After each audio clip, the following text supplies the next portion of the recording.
Welcome to this series of videos about building safety cases delivered to you by Cascade Risk Management. So I want to start by taking you back to London in the late 1980s. King's Cross, now it was one of the busiest stations on the Underground. Every day, thousands of people passed through it, and like most stations at the time, it had long wooden escalators running up from the platforms to the ticket halls.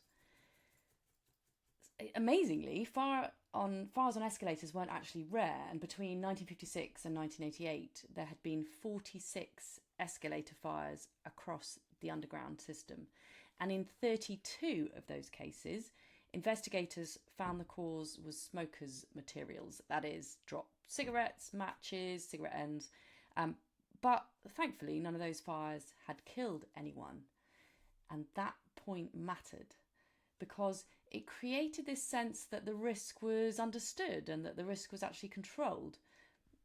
Everyone sort of accepted escalator fires happened, they were dealt with, life carried on.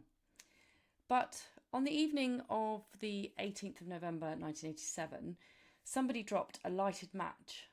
This was on the Piccadilly line escalator at King's Cross, and that match, it fell through a small gap between the escalator treads and the skirting board. Now, this was a gap that had been noticed weeks earlier, but nothing done, clearly. And beneath the escalator, unbeknownst to those people, was an accumulation of grease, dust, fire debris, and discarded matches. Investigators later described it as a seedbed for a fire. Now, the fire actually started quite slowly. It wasn't anything dramatic.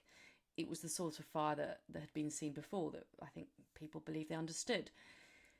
But in this instance, it hadn't been assessed how the fire would behave in that particular escalator with those materials, with that particular geometry. And as the fire burned beneath the escalator, heat built up and the flames were forced to run uphill along the escalator trench, so underneath the escalator, preheating everything ahead of them. And at 7:45, so in a matter of seconds, the fire erupted into a flashover that burst into the ticket hall. Tragically, 31 people died. The inquiry later said something quite remarkable. It was said this was not an unpredictable event. It was described as foreseeable.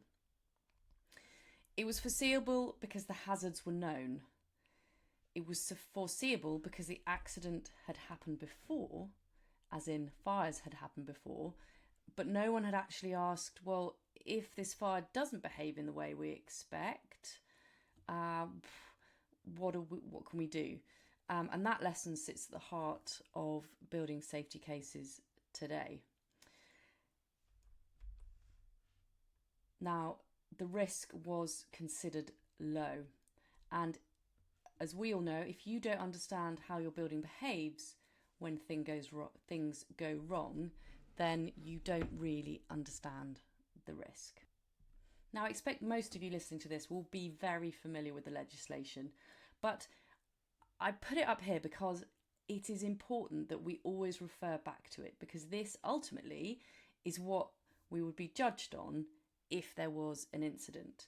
We've got the assessment criteria that helps us write safety cases, but that is not what a lawyer is going to be looking at.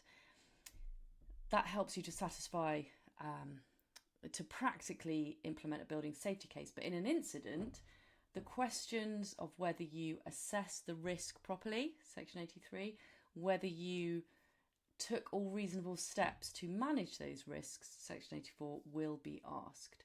And that won't be asked just once, but that would be asked ongoing. Now, going back to King's Cross, I believe the risk was actually assessed as low. And that's because the hazards hadn't been properly explored, and recently the situation had evolved. None of the things that caused the disaster were new. Despite a smoking ban, people still lit up on the escalator on their way out of the station. Escalator fires had happened before. There were 46 of them. Grease, dust and debris had built up slowly over time. So in the next instalment, we're going to look at how do we assess the likelihood, the severity.